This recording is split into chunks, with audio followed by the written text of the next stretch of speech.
안녕하세요. 반갑습니다. 오늘은 낙타가 바늘 구멍에 들어갈 수 있을까 하는 문제를 가지고 한번 풀어보도록 하겠습니다. 여러분께서는 낙타가 바늘 구멍에 들어가기만큼 어렵다는 이야기를 한 번쯤은 들어나 보셨나요? 물론 많이 들어보신 분들도 계실 겁니다. 이 말의 깊은 뜻은 낙타가 바늘 구멍에 들어갈 수도 있다는 말 아니겠습니까? 낙타라는 큰 동물이 어떻게 바늘 구멍에 들어갈 수가 있을까요? 그렇다면 한번 여러분에게 질문을 드려보겠습니다. 과연 낙타가 바늘 구멍에 들어갈 수가 있나요? 들어갈 수가 없다고요? 저는 분명히 들어갈 수 있다고 확신을 합니다. 그래서 지난 시간에는 중궁의 유전인자가 어떻게 해서 나왔으며 또 어떻게 일지가 있는 고향집을 찾아가느냐 하는 것을 말씀드렸습니다. 왜냐하면 이것은 낙타가 바늘 구멍을 보는 곳을 알아야 하기 때문에 말씀을 드린 것이죠. 다시 말하면 첫째, 김은둔갑에서 가장 중요하다는 중궁과 일지가 어디에 있으며, 둘째, 현재 내가 어느 대운에서 누구를 만나 어떻게 살고 있는가, 그리고 셋째, 나를 도와주는 가장 큰 대운이 언제 어느 때 찾아올 것인가 하는 것을 꼭 알아야 한다는 것입니다.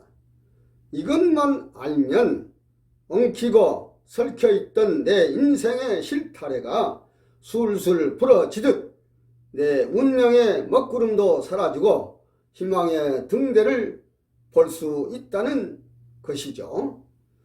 그래서 중궁과 일지를 가장 먼저 알아야 합니다.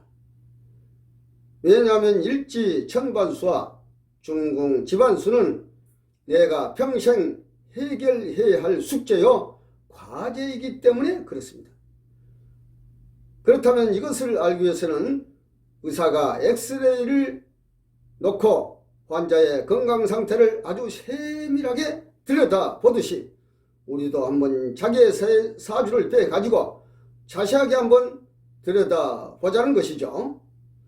그래서 본인 사주가 어떻게 만들어졌으며 또 어떻게 살다가 누구를 만나 무슨 일을 하고 또 하늘이 부르면 언제 이 땅을 떠나갈 것인가 하는 것을 알아야 한다는 것이죠. 이것이 바로 낙타가 바늘 구멍에 들어가는 것을 아는 첫 관문이고 과정이라는 것입니다. 그럼 첫 번째, 자기 사주 즉 명궁을 빼서 자세하게 한번 본인의 사주를 들여다보세요. 다시 말하면 전문 용어로 명국을 짜면 먼저 이렇게 한눈으로 볼 수가 있습니다. 보시면 9개의 칸이 나와요. 이것을 구궁이라고 합니다. 이 구궁 가운데 가장 중앙에 있는 빨간색으로 둥그렇게 표시한 곳이 바로 중궁이라고 하는 곳이죠. 이 중궁이라고 하는 곳이 바로 낙타가 바늘 구멍을 보는 것이 아니고 바늘 구멍이 낙타를 보는 순간이라는 것입니다. 아주 재미있는 얘기가 여기서 나오고 있어요.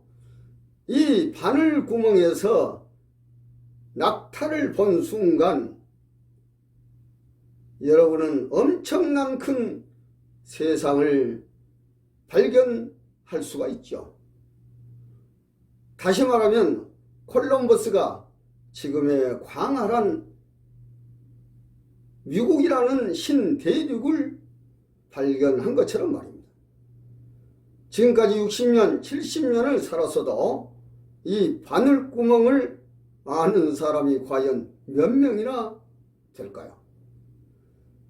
그래서 중궁이라고 하는 것이 김은둔갑에서 볼 때 유전인자라고 하여 아주 핵심이 되는 액기수고 중심축이라고 하는 것입니다. 여러분도 부모님의 유전인자를 받고 이 땅에 태어나지 않았습니까? 이 중궁을 내가 사는 집으로 볼 때는 나의 안방이고 한 나라의 대통령이 직무하고 계시는 곳으로 볼 때는 중앙청으로 볼 수가 있습니다. 이렇게 나라의 중심이 되는 중앙청이 얼마나 중요한 곳입니다. 문제는 이 중궁이 내가 살아가는 일생 동안 좋은 일, 안 좋은 일을 모두 관장하는 것으로서 대단히 중요하다는 것이죠. 그리고 이 중궁으로부터 나는 발령장을 받고 태어난 고향으로 아니면 또 인연따라 좋던 싫던 근무처로 발령을 받아 정처 없이 이곳 저곳을 돌아다니면서 그곳에서 희로애락을 즐기고 인생을 살아가야 한다는 것이죠. 그래서 내가 하늘의 명령을 받고 이 지구촌이라고 하는 별에 와서 보니 한나라의 중심지가 되는 중앙청에서 나를 보고 난 후에 나보다 제일 먼저 찾아갈 곳을 알려주다라는 것입니다. 그곳이 어디냐? 바로 내가 태어날 고향인 일지라고 하는 곳입니다. 바꿔 말한다면 너가 몇 년도 몇 월 며칠 몇 시에 이 땅에 태어나야 하는데 지금부터 그곳 일지라는 곳으로 가서 태어날 준비를 하고 태어나게 되면 이렇게 저렇게 살아라 하고 자세하게 알려준다는 것이죠. 그래서 하늘이 준 명령장을 딱 받고 자세히 들여다보니 거기에는 1, 2, 3, 4, 5, 6, 7, 8, 9, 10이라고 하는 숫자가 나도 모르게 이미 그냥 정해져 있더라는 것이죠. 이것을 김은둔갑에서 말하는 홍국수라고 하는 것인데 이 홍국수라고 하는 숫자는 나의 주민등록번호와 같은 것이어서 바꿀 수도 없고 다시 물릴 수 없는 것으로서 평생을 함께 같이 가야 할 숫자더라는 것입니다. 그래서 하늘의 명령을 받고 나는 고향집으로 찾아가야 합니다. 그럼 그 집이 어디에 있느냐 하고 찾아보려면 여기 구궁도에서 찾아야겠죠. 찾는 것은 아주 쉽습니다. 그것이 바로 김은둔갑에서 말하는 일지라고 하는 곳이죠. 자, 다시 한번 봅시다. 자, 이 구궁도를 보면 아까 말씀드린 가장 중앙에 있는 것이 중궁이라고 했죠. 그리고 자, 이분의 사주를 본다면 바로 중궁 위에 있는 이궁이라고 합니다. 이궁이라고 하는 것인데 그곳이 일지라고 해요. 이것이 바로 자기가 태어날 고향이라고 하는 곳입니다. 그래서 하늘의 명령을 받고 내가 태어날 고향집에 찾아갔더니 나라고 하는 이 혼이 그곳에서 나를 기다리고 있는 일지하고 청춘 남녀가 만나면 바로 사랑을 하듯이 자동으로 그 숫자와 하나가 되어 버린다는 것입니다. 그래서 이 숫자는 나의 의지와는 상관없이 한번 정해지면 바꿀 수가 없다는 것이죠. 그것이 바로 사주팔자라고 하는 것입니다. 그래서 옛날부터 자기 팔자는 태어날 때 이미 정해져 있었다고 하는 말이 김은둔갑에서 말하는 이 홍국수를 두고 하는 말인지도 모르겠습니다. 다시 말하면 내가 하늘로부터 부여받은 그 일지라고 하는 것의 숫자가 1일 수도 있고 또 2일 수도 있고 5일 수도 있고 또 9일 수도 있다는 것이죠. 이렇게 나의 숫자가 결정되면 그때부터 나는 이 지구촌이라고 하는 곳에서 인간으로서의 운명이 시작된다고 봐야겠죠. 이렇게 내가 하늘로부터 받은 숫자는 바꿀 수도 없고 물릴 수도 없는 것이기 때문에 이미 결정된 이 숫자를 가지고 본인의 인생을 설계해 나가야 한다는 것이죠. 이 숫자가 바로 김은둔갑에서 말하는 음양오행이고 사주팔자며 오장육부고 또 내가 죽을 때까지 같이 가야 할 숙명이고 동반자라고 하는 것입니다.